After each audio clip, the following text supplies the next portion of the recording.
ఇక time limit అని ఏదో పేపర్లో రాసినట్టున్నారు. అంటే ఒక్కొక్కళ్ళు ఎంతసేపు మాట్లాడాలనేది. అదే సార్, నేను కూడా దానికి పెద్ద ఉదాహరణ ఏంటంటే సంజయ్ కిషోర్ అనేవాడు 5 నిమిషాలు మాట్లాడాడు.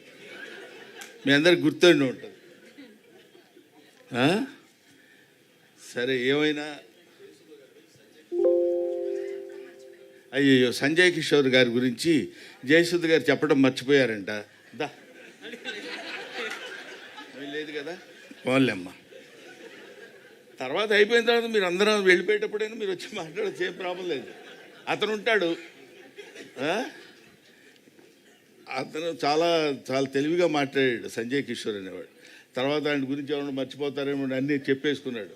పాపం మురళీమోహన్ గారు ఏదో అన్నారంట, అది నేనే చెప్తాను ఆయన మర్చిపోతాడేమో అంటే, కాదు కాదు నేను చెప్తాలే, నాకు వదిలేవయ్యా అదే అన్నాడు ఆయన. ఏమైనా ముందుగా పద్మవిభూషణుడు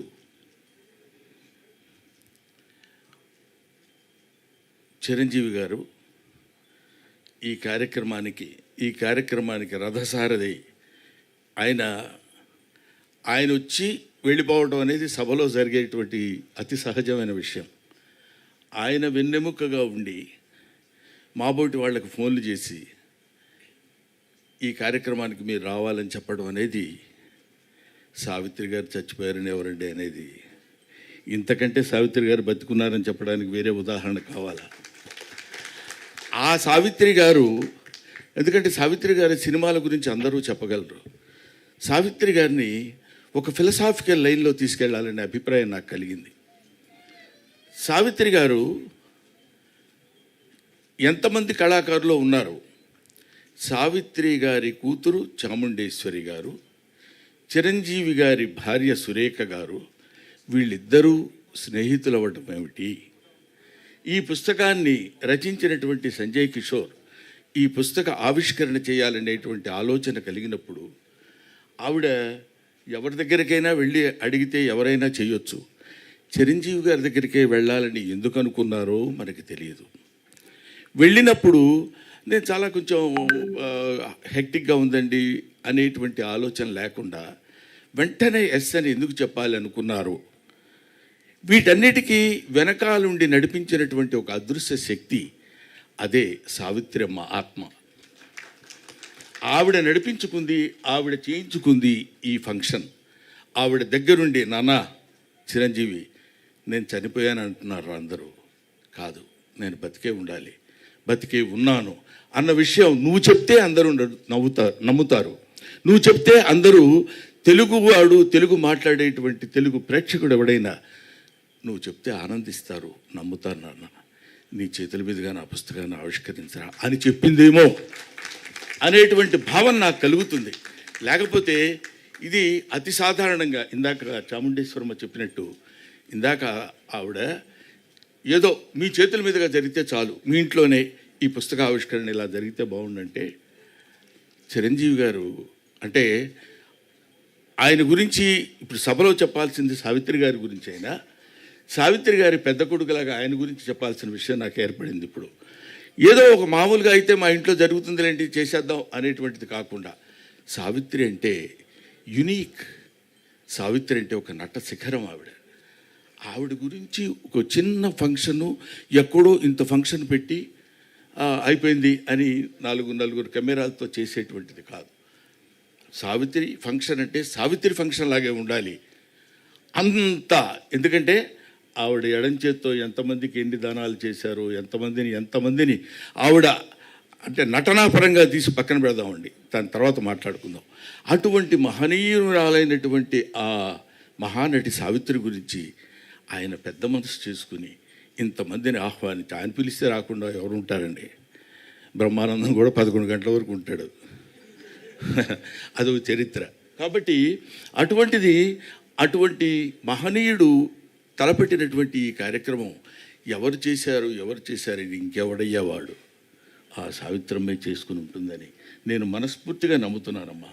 అది అందువల్ల ఆ కార్యక్రమాన్ని ఆయన నో అనలేడు. ఇంత అద్భుతంగా ఇంతమంది కలిసి ఇక్కడ చేయగలుగుతున్నారంటే ఆ సావిత్రి యొక్క గొప్పతనం.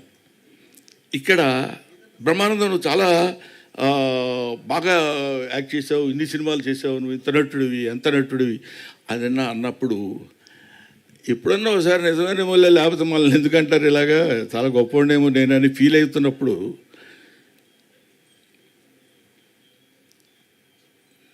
అది ఆవిడ నటించేటువంటి సినిమాలు ఏదైనా ఒక్క సినిమా అంతా కూడా కాదు, ఒక సీన్ అంతా కూడా కాదు, ఒక ఎక్స్ప్రెషను. ఇందాక పరుచూరి గారు చెప్పినట్టు ఒక ఎక్స్ప్రెషను. డాక్టర్ చక్రవర్తిలో ఒక పాట ఉంటుంది. ఆ పాటలో అమ్మ నటించినటువంటి విధానం చూస్తే ఒక సెకండ్లో అంత రొమాంటిక్గా నీవు ఆ పాట ఏంటి, నీవు లేక వీణ నిలువు లేక వీణ పలుకలేనన్నది, నీవు రాదా నిలువలేనన్నది. ఆ పాట ఒకసారి దయచేసి మీ అందరికీ చేతులెత్తి నమస్కారం చేసి చెప్తున్నాను, గూగుల్లో కొడితే వస్తుంది, పాట చూడండి. ఇప్పుడు మేము మహానటులం, మేము చాలా గొప్పవాళ్ళమని బోర్డులు పెట్టుకునే వాళ్ళందరూ ఆ పాట ఒక్కసారి చూస్తే కనువిప్పు కలిగి వాళ్ళల్లో ఉన్నటువంటి నట అహంభావం మొత్తం దద్దలిపోయి పగిలిపోయి ముక్కలైపోయి ఆ తల్లికి చేతులెత్తి నమస్కరించాలనిపిస్తుంది. అది ఆవిడే ఎంతటి గొప్ప నటి అని చెప్పడానికి, అయ్యో ఆవిడ చూడలేకపోయావన్న బాధ కంటే ఇలా చూస్తున్నప్పుడు ఇలా చేయాలా, ఇలా చేస్తే ఇది కదా నటన, ఇది కదా యాక్టింగ్ అని చెప్పినప్పుడు నేను కొంచెం తెలుగు చదువుకున్నవాడు కాబట్టి తెలుగు మాస్టర్గా ఒక విషయం చెప్పాలి. బంబెర పోతన అంటాడు, అంబ నవాంబుజోజ్వల కరాంబుజ శారదచంద్ర చంద్రికాగడంబర చారుమూర్తి ప్రకట స్ఫుట భూషణ రతన దీపికా చుంబిత దిగ్విభాగ శృతి సూక్త వివిక్త నిజ ప్రభావ భవాంబర వీధి విస్తృత విహారిణి నన్ను కృపదూడు భారతి అని కోరుకుంటాడు. ఎవరు? బంబెర పోతన సరస్వతీదేవిని. మన నటీనటులు నటీమణులు నటులందరూ కోరుకోవాల్సింది ఏంటంటే భావాంబర వీధి విస్తృత విహారిణి కాదు, నటనాంబర వీధి విస్తృత విహారిణి సావిత్రి నన్ను కృపదూడు భారతి అని నమస్కరించి ఎక్కడో శిఖరాగ్రం మీద కొన్ని వేల వేల వేల వేల మెట్ల మీద కూర్చున్నటువంటి ఆ మహోన్నతమైనటువంటి నటిని ఎక్కటానికి ముందుగా మొదట కనిపించేటువంటి ఆ ప్రథమమైనటువంటి సోపానానికి నమస్కరించుకుని వెళ్ళాలి. అది ఆవిడ సావిత్రి గారు ఎంత గొప్ప నటి అని చెప్పడానికి ప్రతి వాళ్ళు మనం ఎన్ని చెప్పినా ఒక్కొక్క చూపు. పాండవ వనవాసంలో దిక్ బానిసల కింద అహంభావమా దుశ్శాసన తోడ్కొనురమ్మా బంధకిని అని ఎస్వి రంగారావు గారు గద్దించి అడిగినప్పుడు మిక్కిలినేని రాధాకృష్ణమూర్తి గారు తీసుకొచ్చేసి ఆవిడ అక్కడ నిండు సభలో పడుకోబెట్టినప్పుడు ఆ తర్వాత ఎంతమంది ద్రౌపదిలకు వేశారో తెలియదు కానండి, కృపాచార్యుడిని ఎలా చూడాలో అలా చూస్తుంది, ద్రోణాచార్యుడిని ఎలా చూడాలో అలా చూస్తుంది, దుర్యోధనుడిని ఎలా చూడాలో అలా చూస్తుంది, దుశ్శాసనుడిని ఎలా చూడాలో అలా చూస్తుంది, కృపాచార్యుడిని ఎలా చూడాలో అలా ఒక్కొక్క చూపులో ఒక్కొక్క వైవిధ్యాన్ని కనపడేటట్టు చూసి ఈవిడేనా ద్రౌపది, నిజంగా ద్రౌపది ఈవిడేనేమో అనే భావన కలిగించేటువంటి శక్తి సత్తా ఉన్నటువంటి మహానటి. ఆవిడ గురించి మాట్లాడుకోవటానికి ఇంతకంటే ఇంకేం కావాలి? ఆవిడ గురించి మాట్లాడుకునేటువంటి అవకాశం మనకు కలగడం, ఆవిడ గురించి మాట్లాడి తరించేటువంటి భాగ్యాన్ని నాకు కలుగజేసిన చిరంజీవి గారికి నా హృదయపూర్వకమైన నమస్కారాలు తెలియజేస్తున్నాను. ఎస్వి రంగారావు గారు ఇందాక ఆయన చెప్పినట్టు ఎస్వి రంగారావు గారితో పోటీ పడి నటించడం అంటే మామూలు విషయం కాదు. ఎస్వి రంగారావు 6 అడుగుల ఆజానుబాహుడు. ఆయన ఎక్కడ మన ఇది జకర్తా కాదండి, ఎస్వి రంగ కీచకుడుగా నర్తనశాలలో చేస్తున్నప్పుడు మధుర తీసుకొని రమ్మని పంపిస్తుంది చెల్లెలు. సైరంధ్రి తమ్ముడికి మధుర తీసుకెళ్ళి వేడి ఇచ్చిరా అంటుంది. అక్కడ ఒక సందిగ్ధంలో ఉన్నటువంటి చిన్న ఎక్స్ప్రెషన్, వెళ్ళాలా, వాడంత దుర్మార్గుడో తెలుసు కదా అన్నప్పుడు ఇద్దరు అలాగా 2 కొదమ సింహాలు పోటీ పడ్డట్టు ఉంటాయి. ఒక ఆడసింహం, ఒక మగసింహం. ఏయ్ చెయ్యి నువ్వు ఎంత చేస్తావు, నేను చూడు ఎంత చేస్తాను అని 2 పోటీ పడి నటించినట్టు అనిపిస్తుంది. మారణి కించి సర్వాలంకార భూషిత అయిన నిన్ను చూచిన నా మనసు ఊగి తూగి నీ ముందు మోకరిల్లదా బాలుడికి. 5 భర్తలకు భార్యనే దానవు, ఆరవడుగా నన్ను అంగీకరించలేవా, ఆనందపడతలేవా మాలినీరా అంట. ఎస్వి రంగారావు మాట అన్నప్పుడు సావిత్రి చూస్తుందండి, అమ్మ చూస్తుందండి అంటున్నాను, ఏమనుకోవద్దు ప్రేక్షకుడిని. ఆవిడ చూస్తారండి అంతే బాగుండదు. ఆవిడ ఎలా చూస్తుందంటే, నీచత్వంలో కూడా ఇంత పరాకాష్ఠ ఉంటుందా? 5 భర్తలకు భార్య అయిన దాను ఆరవడుగా నన్ను అంగీకరించలేవా, ఆనందపడతలేవా మాలినీరా, మన కోసం హంసతురిగా పల్పం ఎదురు చూస్తుందా అంటాడు. ఆయన తండ్రి కూతుళ్ళుగా కూడా వేశారు, వాళ్ళు తండ్రి కూతుళ్ళుగా కూడా నటించారు. కానీ ఇక్కడ ఒక పరమ నీచమైనటువంటి, పరమ దారుణమైనటువంటి, కామానికి బానిసైనటువంటి ఒక మూర్ఖుడిగా అతను నటిస్తుంటే, అక్కడ అసహించుకుని జుగుప్సాకారంగా ఉండేటువంటి ఒక వ్యతిరేకించే ప్రేయసిలా నటించడం అంటే, ఇలాంటివి ఎన్నెన్ని చెప్పాలి సావిత్రమ్మ గురించి. ఆవిడ ఒక విశ్వనట మహావృక్షం, ప్రపంచమంతా వ్యాపించినటువంటి ఈ నటీనటులకు కనువిప్పు కలిగించేటువంటి మహానట వృక్షం ఆవిడ.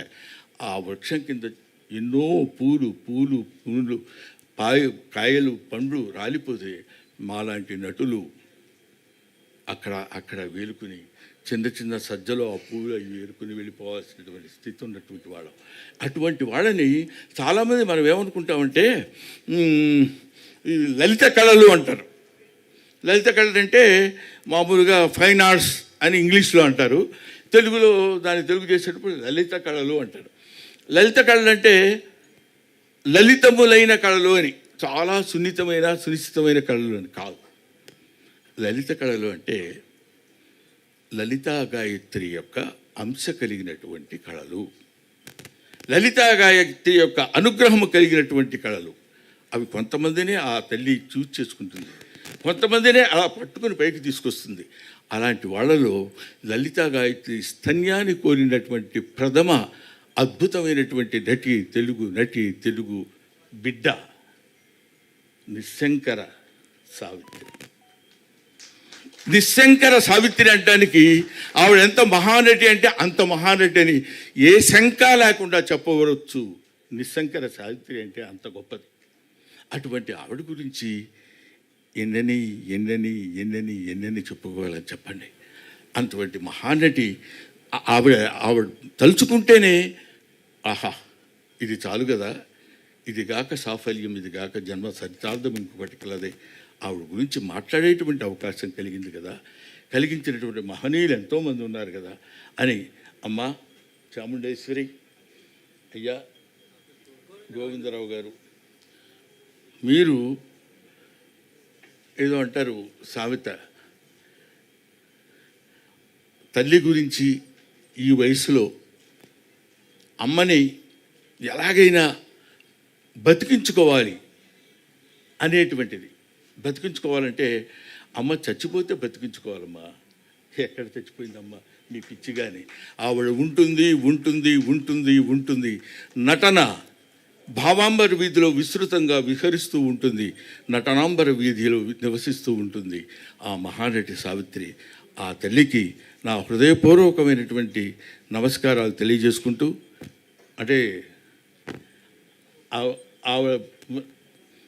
నమస్సులు తెలియజేసుకుంటూ అని నేను ఎందుకన్నానంటే, చచ్చిపోయిన వాళ్ళకి నివాళులు అని చెప్తారు. నాకు ఇంకా ఆవిడ చచ్చిపోయిందనే మాట నా నోటి నుంచి రావాలని నాకు ఇష్టం లేక నేను చెప్తున్నాను. ఎదురుగా కూర్చున్నారు మా అరవింద్ గారు, ఆయన వాళ్ళ నాన్నగారు ఉన్నారు. మాకు చిన్నప్పుడు మోగ మనసుల్లో వీళ్ళిద్దరు కాంబినేషన్ ఉండేది. ఇదిగా ఇటు పక్క రొయ్యలు, ఇటు పక్క కొరమైన చేపలు, ఇటు పక్క ఇవి వచ్చే నా మళ్ళా కాక అనేవాడు ఆయన. ఏంటి ఈయన ఇలా అన్నప్పుడు ఒక చిన్న మోగ మనసుల్లో సావిత్రమ్మ గారు ఆయన చేస్తున్నటువంటి నటన కాకుండా క్యారెక్టర్ పరంగా ఒక చిన్న నవ్వేది. మీరు ఒకసారి వీలుంటే ఒకసారి చూడండి. ఇలాగ ఎన్ని కోటి సీన్లో సద్గా అది శవం అది అని ఆయన ఒక మహానటుడు. ఇలాంటి మహానటుల యొక్క సమ్మేళనం ఆ? మంచి మనసులు. ఇది మహానటుల యొక్క సమ్మేళనం. ఆ రోజుల్లో ఎస్వి రంగారావు గారు, సూర్యకాంతమ్మ గారు, అల్లు రామలింగయ్య గారు, ఎన్టీ రామారావు గారు, నాగేశ్వరరావు గారు, ఎవరు కృష్ణరాజు గారు, శోభన్ బాబు గారు, ఇలాంటి కన్నామ్మ గారు ఆవిడ, ఇలాంటి వాళ్ళని ఎవరిని మనం అంటే ఇంకా కన్నామ్మ గారు మాకంతా లేదు కాబట్టి ఒకవేళ మిస్ అయి ఉండొచ్చేమో కానివ్వండి, అంతటి మహనీయులైనటువంటి గడ్డ పుట్టినటువంటి మన తెలుగు గడ్డ మీద ఆ మహానటి సావిత్రి పుట్టింది. ఎంతమంది ఉన్నా Savitri, she's not 3, Savi 1. Thank you very much. నాకు ఈ అవకాశాన్ని కల్పించిన మీ అందరికీ నా హృదయపూర్వక నమస్కారాలు తెలియజేసుకుంటూ, ముఖ్యంగా ఈ పుస్తక రచన ఆ పాపం అతను చెప్పబోతే సూసైడ్ చేసుకుంటాడు. అతని పరిస్థితి అది. ఎందుకంటే నేను ఇంత కష్టపడి రాశాను, ఈయన సావిత్రి గురించి చెప్తున్నాడు కానీ నా గురించి చెప్పడం ఏంటనే దాని నుంచి బాగా నాకు తెలుసు అతను ఎంత మనోవ్యత చెందుతున్నాడో. కానీ ఏమైనా ఇందులో నేను హాస్యస్పూర్వకంగా మాట్లాడినా కొంత నిజాయితీ ఏముందంటే, చిన్నప్పటి నుంచి సావిత్రి గారి గురించి, సావిత్రి గారి యొక్క జీవితాన్ని గురించి ఔపోసన పట్టినటువంటి ఒక చిన్న ప్రాణి సంజయ్ కిషోర్.